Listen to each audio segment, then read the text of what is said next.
بسم اللہ الرحمن الرحیم۔ شروع کرتا ہوں اللہ کے نام سے جو بڑا مہربان نہایت رحم والا ہے۔ امیر المؤمنین حضرت علی رضی اللہ تعالی عنہ نے فرمایا، ایمان اور عمل دونوں حقیقی بھائی اور رفیق ہے، یہ ایک دوسرے سے جدا نہیں، اور اللہ ایک دوسرے کے بغیر قبول نہیں فرماتا۔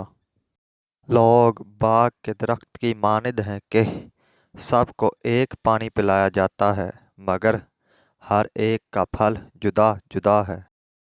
موت کا وقت مقرر اور روزی پہلے سے بڑھ چکی ہے، پس کوئی شخص روزی کے دیر سے پہنچنے سے پریشان نہ ہو، کیونکہ حرص کرنے سے روزی کچھ پہلے نہیں مل جاتی، اور سوال نہ کرنے سے کچھ مؤخر نہیں ہو جاتی، اور مومن کا تحمل کرنا مناسب ہے۔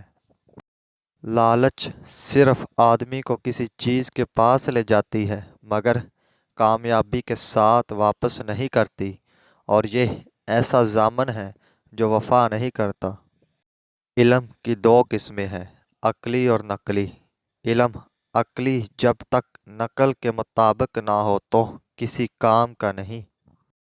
آدمی کی بے وقوفی تین چیزوں سے معلوم ہوتی ہے: فضول باتیں کرنا، جو بات نہ پوچھو اس کا جواب دینا، بے سوچے سمجھے ہر ایک کام کو شروع کر دینا۔ کھانا تین طرح سے کھایا جاتا ہے: بھائیوں کے ساتھ خوشی سے، فقراء کے ساتھ ایثار کرنے سے، اور دنیا داروں کے ساتھ مروت سے۔